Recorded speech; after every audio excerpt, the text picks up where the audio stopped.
Boa noite, começando mais uma edição santa de Os Analistas. Foi uma semana de repressão, de marcação, de discussão.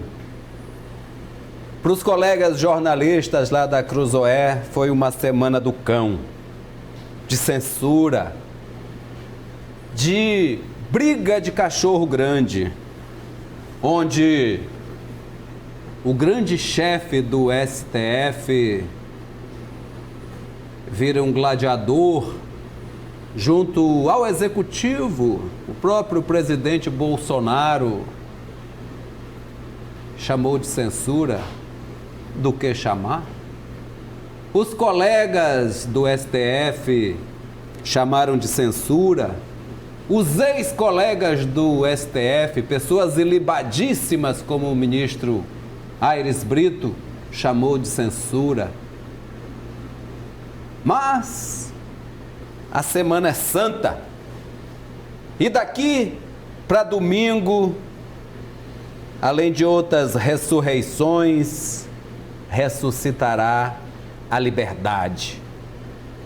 A liberdade da imprensa, do jornalismo se estabelecer ou se restabelecer como forma autônoma, independente, desde que sempre calçadas pela responsabilidade, pela ética e pelo movimento de vai e vem. A última coisa sobre isso: por que o ministro do STF não respondeu aos questionamentos da revista? Fora isso, mandou o colega, o outro ministro, censurar. Está censurado, por enquanto. Hoje, recebemos alguém lá do olho do furacão, Brasília, que está chegando de mansinho, é a primeira experiência. Como deputado federal, porque experiência de vida não lhe falta, porque é acostumado a tratar de suas ovelhas, de cuidar do seu rebanho de fiéis. Recebemos o pastor Gildenemir. Pastor, seja muito bem-vindo aos Analistas. Muito obrigado. Muito obrigado. Natanael, uma semana dura, mas estamos na luta, né? Estamos na luta, semana de reflexão, principalmente no que tange a ameaça à liberdade de expressão, que é uma ameaça gravíssima. Acho que todos os parlamentares, aí, toda a sociedade civil deve brigar por esse marco, né, na sociedade brasileira, porque qualquer tipo de ameaça à liberdade de expressão, né, é um tanto quanto temeroso, Geraldo. Porque envolve toda a sociedade. Com certeza. O que o senhor pensa a respeito da censura, pastor? Não unicamente dessa, de uma forma geral. Absolutamente contra. Eu acho que as nossas conquistas devem ser preservadas a todo custo, né? Eu me solidarizo lá com a revista, né? E eu acho que você pontuou muito bem esse momento de reflexão, né? Liberdade, paz e respeito. Perfeito. Respeito para com a imprensa, para com todos. Com o STF, com o Legislativo. Como é que está lá, deputado, o olho do furacão? Muita briga por lá? Né? E muito jogo de interesses, né? E eu que chego agora, né, e vindo de um ambiente que tem também interesse, mas tem respeito, né? Tem tranquilidade, né? A gente chega... Eu, no primeiro momento, me assustei. Eu digo aqui para o senhor, né, os telespectadores, e para o senhor. Eu me assustei, assim, meu Deus. Mas... o jogo é bruto, né, deputado? É muito bruto, né? E o que eu me proponho, assim, a cada dia, pelo comprometimento, né, pelo compromisso com o Estado e especialmente para com quem acreditou, de cada dia mais me preparar para enfrentar com autonomia. Eu acho que, eu não quero aqui me exaltar no momento, mas eu acho que eu sou diferenciado nessa questão de autonomia, né? Eu sempre quis, eu acho que eu fui o candidato que mais sofreu no Brasil, nesse particular. Por quê, em termos de escassez, né? De escassez, Mas eu sempre pensava em um mandato autônomo. É possível isso no Congresso? Creio que sim. Assim, no meu caso tem que ser, porque eu sempre falei isso, né? Eu sempre defendi isso, né? De uma autonomia. Eu não estou falando de ser radical. Eu sou contra ser radical na esquerda, na direita. Eu sou contra o radicalismo. Sou a favor do equilíbrio, né? E esse momento da Páscoa que se aproxima, né? Eu acho que seria muito bom a gente refletir sobre isso. Mas, deputado, né, qual foi sua primeira impressão chegando em Brasília? Porque lá está longe de ter equilíbrio, né? Principalmente no que tange aí essa eterna discussão boba, direita, esquerda, agora se acentuou mais ultradireita, ultra-esquerda. Qual foi sua primeira impressão nesse sentido? O Congresso, ele é carregado de ideologias ou de interesses pessoais? Eu acho que dos dois, né? E principalmente, e esse momento, eu acho que a questão ideológica está muito forte, né? No primeiro dia, você quer saber, no primeiro dia, assim, eu pensei que isso aqui é inútil. Isso aqui não tem sentido. Não vai se chegar a lugar algum com isso. Mas aí, todo início é doloroso, né? E teve aquele momento, assim, de eu não dormir de noite.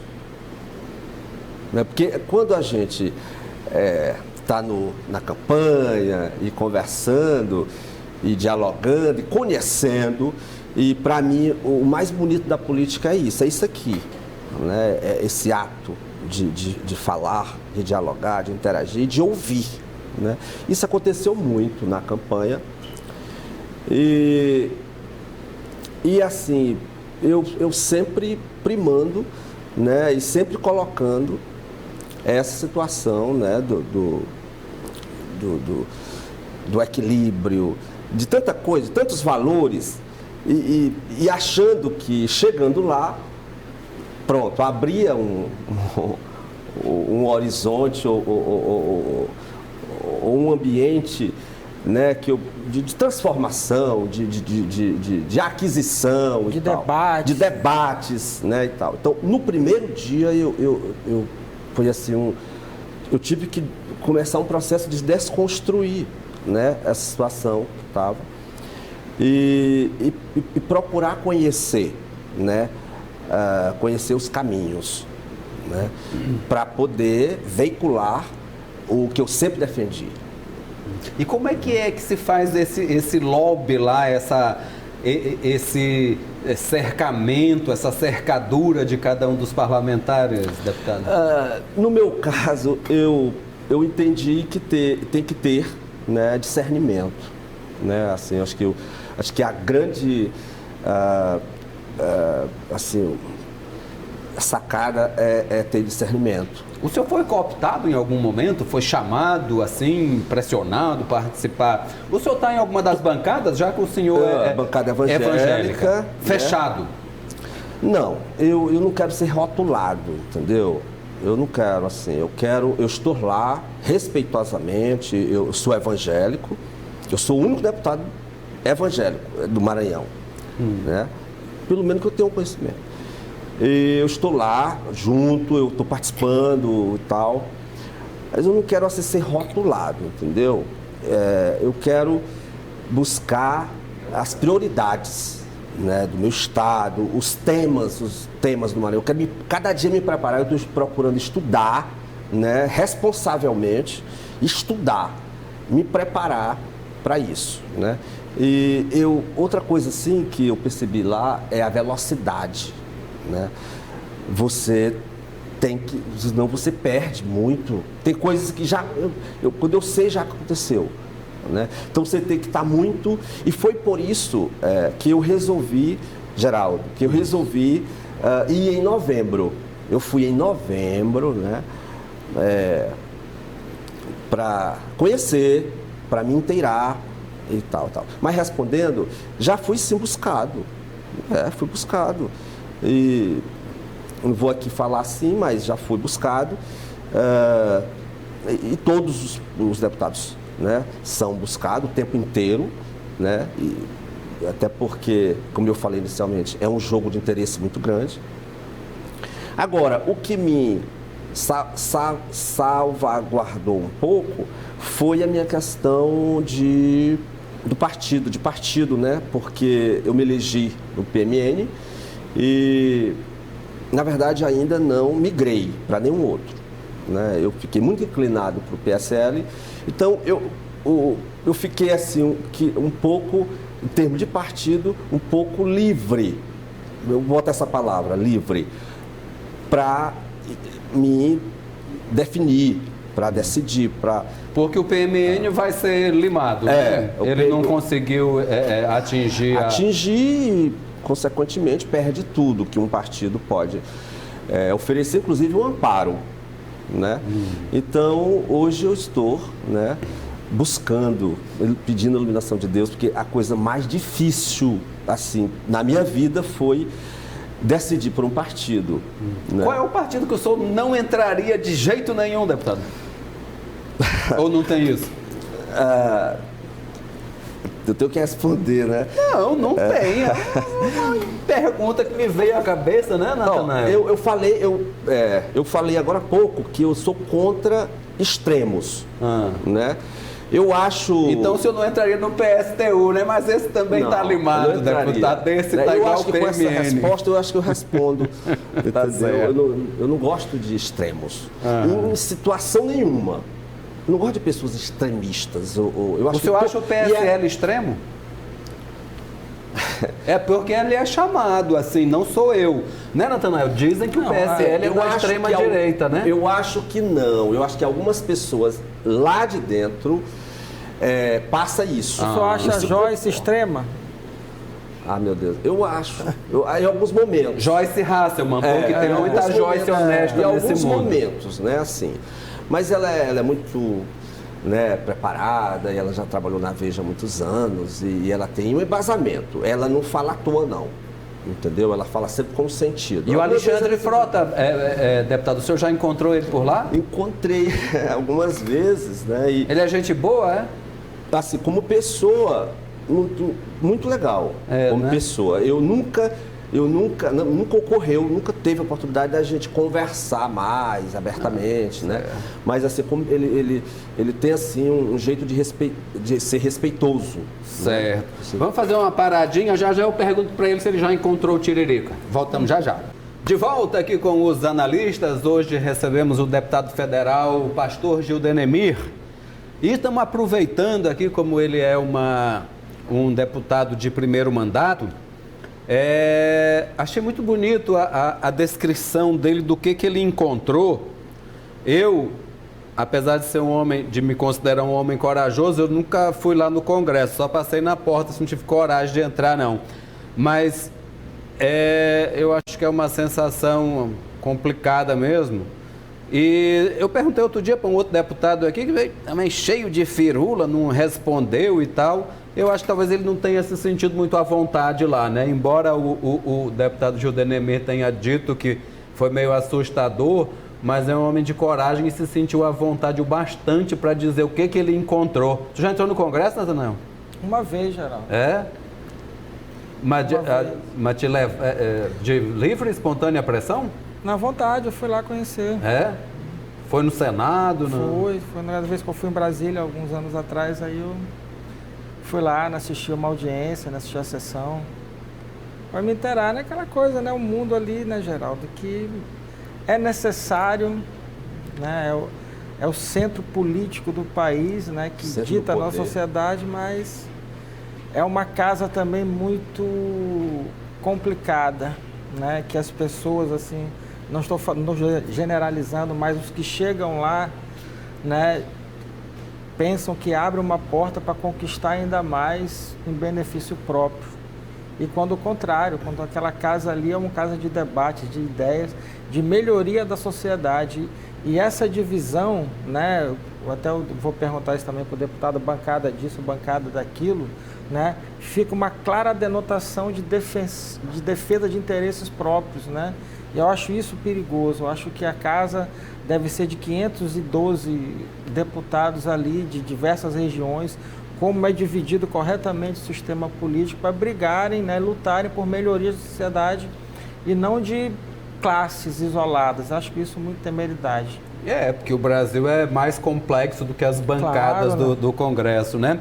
Deputado, acho que o senhor mesmo, antes da gente começar a nossa entrevista, me falou da ligação positiva que a bancada maranhense está tendo, independente de ser um do PT, um do PMN, cada um no seu partido, com a sua ideologia, mas parece que estão conseguindo se organizar para defender as questões urgentes do Maranhão. E temos questões urgentíssimas, deputado. Como é que o senhor se encaixou lá? Porque tem alguns deputados que já estão, mesmo Rubem Júnior, por exemplo, já está no segundo mandato, Zé Carlos está no segundo, Fufuca já é conhecedor. Como é que o senhor se integrou com os maranhenses? Eu acho nessa legislatura assim, que eu tive muita sorte, né, de participar, né, de fazer parte, por conta dos deputados federais. Sim. Eu sinto um aconchego, né, uma vontade de estar junto, né, inclusive nas 3 ou 4 vezes de reuniões com o ministro que a bancada foi convocada, a maioria participa, né? E é como você falou, sem essa questão de partido, né? Então, eu acho que está muito claro, assim, para todos os deputados federais, essas demandas do Estado, né? Essas prioridades do Estado. E eu acho que é isso que está, uma vontade única, né? De dar o melhor, né? E eu estou vendo, assim, todos trabalhando mesmo, né? Exaustivamente. Eu quero aproveitar para falar que eu não imaginava que um político trabalhasse tanto. Tem uns que não encaram assim, deputado.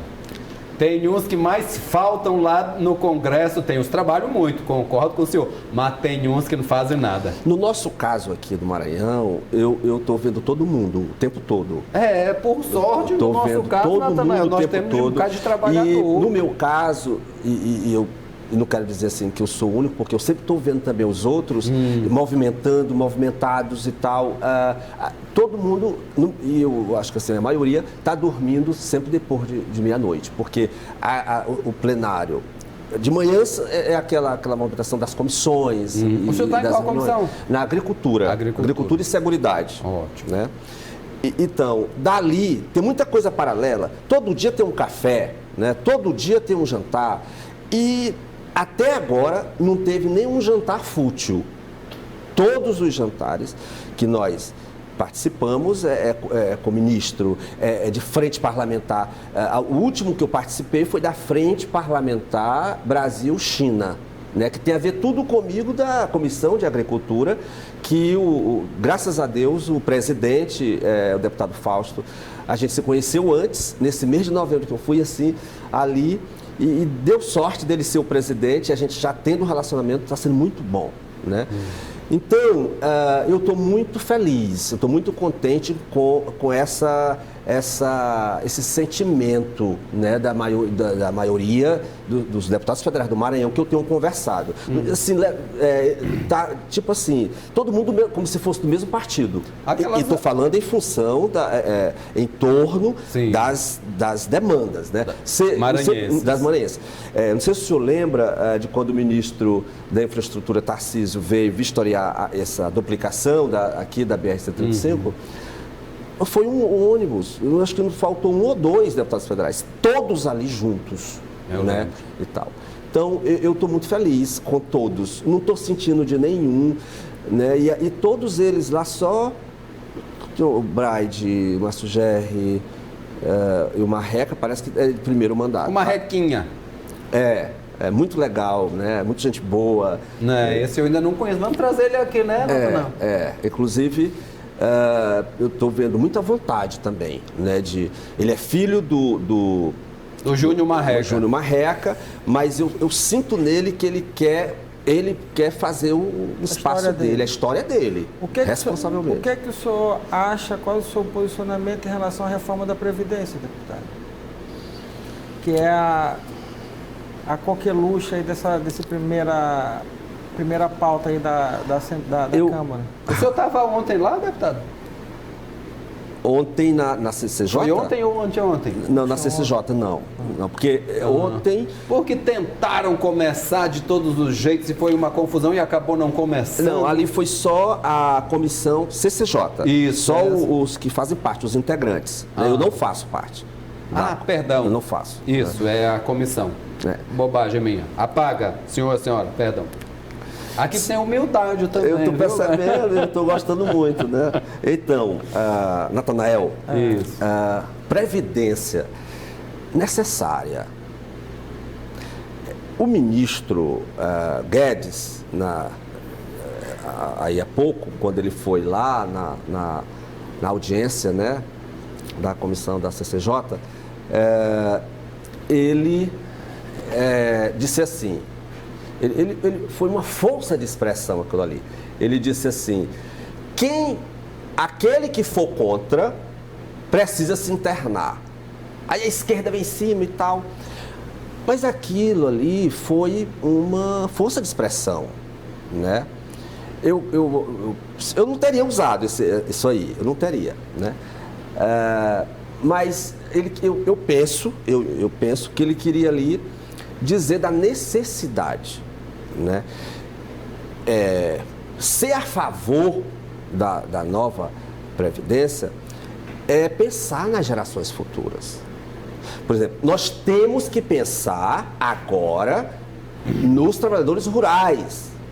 E eu sou contra qualquer tipo de retirada de direitos. Até porque o senhor está lá na Comissão de Agricultura, exatamente, né? Sou contra. Né? Mas a gente tem que pensar nos filhos dos trabalhadores rurais, nos netos dos trabalhadores rurais. E de onde só se tira, um dia vai acabar. Então, eu sou a favor da reforma. Mas no texto dela completo, do jeito que está? Não, claro que não. O senhor já analisou, embora o senhor não seja da comissão? Eu estou analisando, né? Porque uma hora vai chegar no plenário, né? Tá para chegar. O senhor não acha, assim, enquanto deputado, que antes da reforma da Previdência, o governo devia pautar a reforma tributária? Porque primeiro a gente arruma a casa interna, para depois, né, ajustar os outros tipos de contas, né? Me parece prematuro, né, deixar a reforma tributária de lado, né, e partir para a reforma da Previdência, que é um ponto muito duro, né, principalmente ali quando a gente vê nas minorias ali que por mais que diminua um pouco ali no percentual, mas lá na frente com essa privatização dos fundos, que já foi modelos que não deram certo aí em outros países, né, preocupa muito.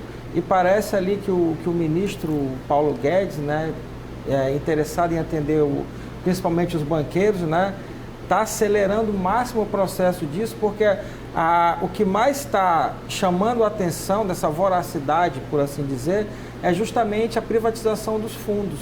Eu acho com muita temeridade, porque a longo prazo isso já foi provado que é prejudicial, né, principalmente a quem está se aposentando. Como é que o senhor enxerga dessa forma? Isso foi muito falado nesse dia lá, né? Inclusive foi justamente por esse enfoque que a audiência terminou muito mal, fechou, né, muito mal. Eu não tinha analisado a situação aí de ser importante, primeiro a tributária. Mas eu acho assim que a necessidade, eu penso assim, eu estou analisando, estou estudando e tal, e não é fácil estudar isso, debater isso, né? São vários interesses e todo lado, né? Mas eu entendo assim que a Previdência, né, eu esqueci agora o número de bilhões que é para a Previdência, né? De muitos setores, sai da educação para a Previdência, sai da saúde para a Previdência, né? E eu acho que isso impede o desenvolvimento, porque se tira da saúde, a saúde, se tira da educação, né? Eu acho que isso prejudica, impede o progresso, o desenvolvimento, né? Eu acho que a qualidade em tudo depende de recursos, né? E dessa forma, né, eu penso assim, que se buscasse resolver essa questão desse caixa, como eu disse anteriormente, de onde só se tira, um dia acaba. E no meu entendimento, e pelo que eu estudei até agora, eu acho fundamental, né, que a Previdência seja debatida, né? Debatida e apurada. Ela precisa ser melhor discutida. O que a gente percebe é que há uma pressão por uma celeridade enorme ali do ministro da Economia para que o Congresso vote rápido, aprove rápido. É uma coisa até de atropelo, quando ela precisa ser discutida, exaurida, porque se nós formos pegar como exemplo, né, esse mesmo argumento que era necessário a reforma trabalhista um tempo atrás para a nova geração de empregos, né, e a gente vê o resultado imediato que foi mais 1 milhão de pessoas desempregadas, quer dizer, a reforma trabalhista não está surtindo efeito como era propagado. E parece que a reforma da Previdência está indo pelo mesmo caminho. Estão colocando um terror na população, né? Dizendo que senão vai quebrar. Eu até acho que precisa de uma reforma da Previdência, mas seja uma reforma discutida, não imposta como está sendo imposta ali, como é que se diz? Aquele discurso de terra arrasada. A gente tem caminhos para ali. Ainda mais quando vem o discurso que o governo queria implantar uma coisa igualitária, aí já não apresenta a proposta dos militares primeiro, junto com a dos cidadãos comuns. Quando vem a reforma dos militares, é muito mais amena do que para o trabalhador comum. E isso gera desgaste, né? Isso gera intranquilidade. Ainda mais no direcionamento do governo, que ele caminha muito por essa coisa da formação da equipe de militares, delegados, até o Geraldo estava conversando ontem, um delegado assumindo o INEP. Então, assim, a gente vê com temeridade isso. Eu acho que o Congresso podia discutir mais a reforma da Previdência, né? E estipular prazos mais longos, porque, assim, são pontos importantes que precisam ser discutidos, porque a grande imprensa, né, está começando agora, assim, a dissecar o processo. Então, eu acho muito temeroso, né, essa pressão do ministro Paulo Guedes, né, de chegar e ir a toque de caixa. Acho que o Congresso não podia dar uma segurada nisso, deputado? Eu acho que, no meu entendimento, precisa, não só em relação à reforma da Previdência, em tudo, separar a ideologia do técnico. Eu acho que estão querendo colocar no mesmo saco, né? E eu acho que isso está prejudicando. É isso que o senhor está sentindo. É isso que alguns setores estão sentindo, né? A questão ideológica, né? As pessoas... Não houve ainda, no meu ponto de vista, no meu entendimento, um debate de verdade. Um debate sadio. Um debate sério. Claro. Um debate responsável. Ainda não houve. Por conta desse calor ideológico. Há excesso dos dois lados. A gente tem que admitir que há excesso tanto da esquerda quanto da direita ali. Eu acho que precisa dar uma acalmada e tratar a coisa com mais... Tratar como ela é. Tratar com responsabilidade. Tratar pensando nas próximas gerações. Está faltando isso. Eu quero defender isso aí. Entendeu? E esmiuçar, e apurar com respeito. Não está havendo nem respeito também. Uma parte não está respeitando a outra e eu estou olhando aquilo lá e não estou gostando, sabe? Paulo Guedes pegou A com um apelidozinho lá, não vamos nem falar não, né, Geraldo? Deixa o caso de mão. Um exemplo disso vamos para o intervalo. Um exemplo disso é o cara tentando iniciar os debates e a oposição atuando como oposição. Será que... Pois é. A gente conversa já. Vamos fazer mais um intervalozinho aqui. De volta aqui com os analistas, hoje estamos recebendo o deputado federal pastor Gil Denemir, que inclusive é uma forma de apresentá-lo à comunidade ludovicense, ao Maranhão, que é um político novo, começando agora. Aliás, eu queria até lhe perguntar, deputado, entrou logo de uma vez para deputado federal. Como que o senhor sempre quis ser político? Como é que se construiu isso na sua cabeça? Eu tenho vocação para servir. Né? Aos 17 anos, na minha igreja, no meio evangélico, né? Assembleia de Deus, que é a minha igreja, foi me dado oportunidades, né? Para servir, né? Para interagir, para cuidar das pessoas. E foi daí que começou, né, o meu trabalho voltado para o social, sempre conjugando a evangelização e o social. Eu acho que foi daí que surgiu a situação de hoje, né, porque eu sou pastor, né, mas geralmente os pastores, principalmente no Maranhão, cuidam mais da situação espiritual, né? Do setor, da pregação e tal. No meu caso, me foi dada a oportunidade para pregar, mas também para cuidar na prática das pessoas. Eu levei muito a sério isso, né? E foi justamente essa plataforma da igreja, dos evangélicos, que me levou a ter essa interlocução com o Estado, nessa fala com o Estado, esse conhecimento, né? E do conhecimento das situações, dos fatos, eu fui me envolvendo, mas nunca pensava de ser político. Você nunca pensou em ser vereador, por exemplo? Não, nunca pensei. Nem deputado estadual? Não. E como é que surgiu este projeto que teve êxito e o senhor virou deputado federal? Foi convidado por alguém, por algum grupo? A igreja, que já elegeu, né, sempre, acho que de 40 anos para cá, elege pessoas, né? Tivemos aí vários.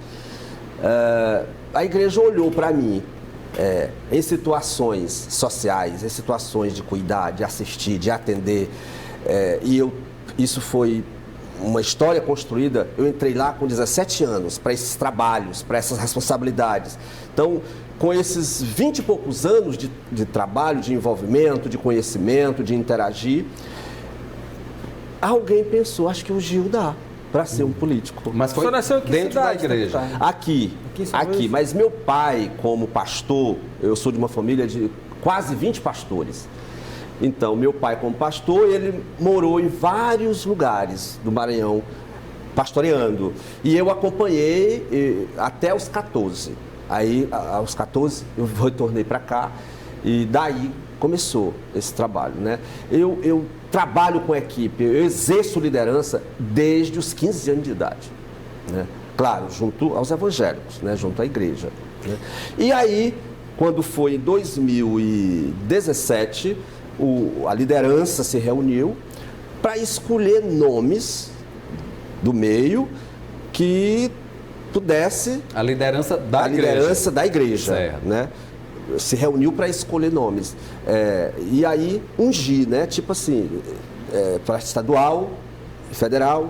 E foi aí até que a deputada Elisiane foi confirmada, né, como candidata oficial da igreja nesse momento. E aí, meu nome surgiu aí. E quando os líderes se reuniram para, que a gente chama de prévia, esse processo de escolha a gente chama de prévia lá. Para federal, tinha 4 nomes. 4 nomes que se predispuseram, né, a concorrer para ser o oficial. E no resultado foi o seguinte: o Gil teve 95% dos votos. Justamente para esse seu trabalho social que é importante. Pela história, né? Pela história de envolvimento e de trabalho com as comunidades. Aí o senhor foi disputar pelo PMN. muito se falou que o senhor só se elegeu arrastado pelos votos do deputado Eduardo Braide, que vinha de uma campanha para prefeito, que estava com o nome lá em cima, que foi super bem votado. Mas o senhor falava que se tivesse disputado pelo PRTB, por outro partido, o senhor teria sido eleito da mesma forma através de uma contagem.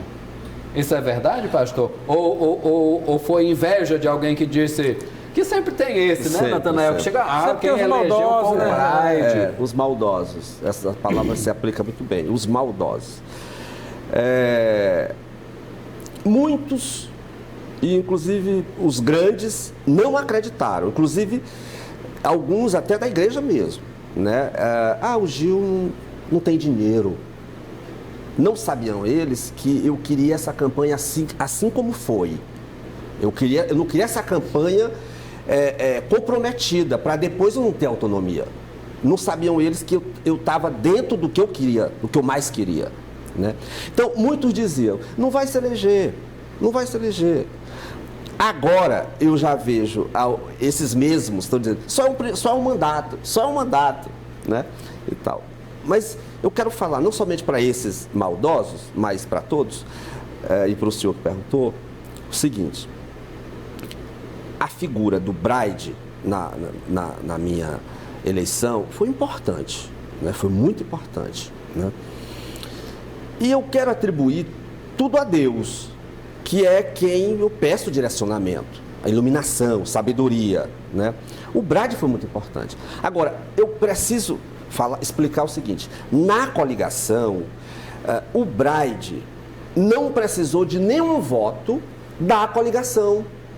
Ele fez o consciente dele, era 190 mil, ele teve mais disso. Então, ele, com os votos, se elegeu. Os outros votos da coligação, estes foram para o Gil. Assim que foi a realidade. Eu, com os votos que tive, também seria eleito na coligação do PSL com o PRTB. Porque quase que o pastor Silvio Antônio seria eleito. Faltou poucos votos, 11 mil votos, me parece, para ele ser eleito. Foi o mais bem votado da coligação, dessa coligação que eu estou falando. Então, se eu estivesse lá e eu fui muito convidado, teria sido eleito também. Então, eu acho que essas duas explicações retiram essa situação. Foi arrastado dos maldosos, entendeu? Que Deus os proteja e os abençoe parem de ser nesse momento maldosos. Da Páscoa, né? Eu quero Na verdade, né, aconteceu foi um equilíbrio, né? Acho que o senhor já tinha um trabalho social grande ali no satélite da igreja, né? Como grupo social importante. E também, né, teve ali, com certeza, alguns votos também que puxou também. E assim, é aquela coisa, né, Geraldo? Né? Grupo é grupo. Grupo é grupo, não tem isso, né? Acho que se podia ser que se fosse, né, qualquer um teria sido eleito também lá, puxado pelos Braide, não foi ele. Então, assim, porque ele já tinha um trabalho, né? Agora, a nossa igreja, os evangélicos do Maranhão, dá 2 milhões. Nós somos 7 milhões, só evangélicos, 2 milhões. Os evangélicos dá 800 mil votos. Eu tive quase 50 mil. Isso significa que não está muito organizado. E essa é a minha função, né? Organizar, cuidar disso aí, né? Sob a orientação de Deus, entendeu? Mas, ao mesmo tempo, eu quero que todos os maranhenses me vejam como deputado do Maranhão e do Brasil. Muito bem, acho que vamos precisar que o senhor volte aqui de novo, foi um ótimo papo, mas não vai embora sem participar aqui de uma brincadeirinha que nós temos chamada Bloqueia ou Compartilha.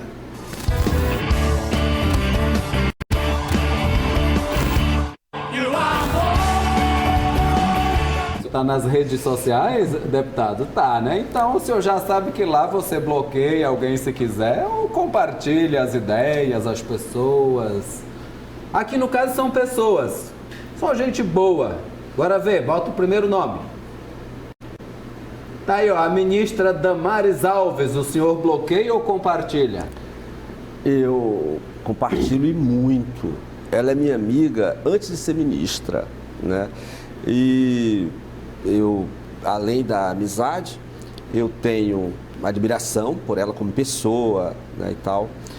E agora, nesse momento que ela virou ministra, né, e a gente conversa de vez em quando a gente conversa sobre tudo, menos sobre política, pela amizade e tal, até para dar um desconto. Mas a Damares, né, eu acho que ela está fazendo um trabalho, né, um bom trabalho, né, como eu sugeriria, assim, eu não vou falar isso para ela pessoalmente, porque eu não quero, né, mas eu sugeriria que ela fosse assim um pouquinho Falasse mais... menos, né? Não, O senhor concorda com isso que ela fosse falou um essa pouquinho semana? mais técnica. E entendeu? ótimo. Mais o senhor técnica. concorda com isso que ela falou essa semana, que a mulher tem que ser submissa ao homem no casamento? Na verdade, ela reproduziu uma palavra bíblica, né? Uma palavra bíblica. Então o senhor concorda, porque é bíblica. Porque se eu não concordar, eu estou sendo contra a Bíblia. A Bíblia fala isso. Pronto. Entendeu? Segundo nome. Tchan, segundo nome, 1, 2, 3, meia e já. O Papa Francisco, um religioso, que não é da sua igreja, mas é um religioso. O senhor bloqueia ou compartilha? Olha, eu compartilho, né? Porque tem algumas situações assim que eu fico admirando, porque quando fala assim, Papa, sempre dá assim uma imponência, uma coisa grande. Parece que ele vai para o outro lado. Se fosse o Ratzinger, então não era nem uma imponência, era uma bomba atômica, Pois né? e ele vai para outro lado e ele quer lavar os pés das pessoas. E essa parte dele do servir, eu admiro. Pronto. Entendeu? É um grande líder religioso. Grande líder, Papa líder. Francisco, e é um hermano portenho. Terceiro nome. Aí, ó, o senhor já citou aqui o deputado Márcio Gerri. Bloqueia ou compartilha? Eu compartilho, né? Meu colega e me respeita muito. Toda vez que ele me vê, ele diz assim, orai por nós. Então... Ele é evangélico também, né, pastor? Eu não sabia. Ah, né? Eu também não, me sabia. disseram hoje. Ele mesmo me disse que a família, ele vem da igreja presbiteriana. Né? Então, tem o meu respeito. Que é uma igreja tradicionalíssima. Meu avô alemão era presbiteriano. O quarto nome. Aí, ó, outro colega seu que está licenciado, está secretário e é pré-candidato a prefeito de São Luís, né, Natanael? Rubens Pereira Júnior, bloqueia ou compartilha? Compartilho.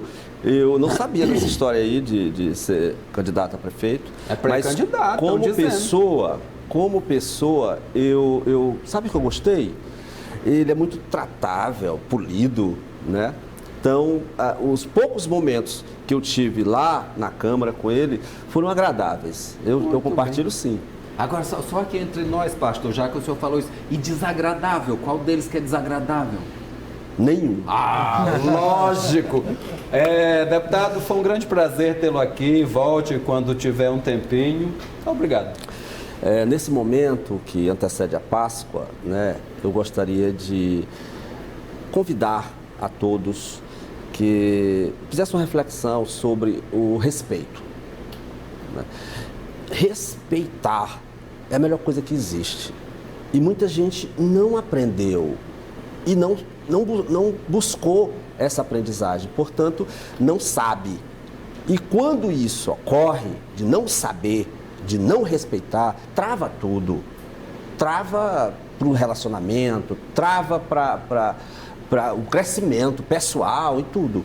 Né? Então, que nessa Páscoa a gente reflita sobre as bênçãos, os bons resultados a partir do respeitar. É muito bom respeitar o Senhor, respeitar eles, respeitar a todos, a criança ao idoso. Eu acho que falta isso para o Brasil, para o Maranhão e para todo mundo. Né? Eu acho que é uma reflexão que eu peço agora, mas que deve ser todos os dias. Muito obrigado. Gostei muito, né, do Seja senhor. muito bem-vindo sempre, pastor. Você agora a sua mensagem. Concordo, ratifico as palavras do respeito acima de tudo, né? Respeito às diferenças, às qualidades, né? E tratar todo mundo com respeito é um caminho para uma sociedade mais organizada, Geraldo. Muito obrigado. É isso aí. Estamos aqui para apresentar todos os homens que nos representam. Muito obrigado pela atenção de todos e amanhã estaremos de volta. Amanhã é a sexta-feira santa e estaremos aqui no nosso trabalho Até amanhã. Recebemos um amigo lá de Açailândia. Muito obrigado.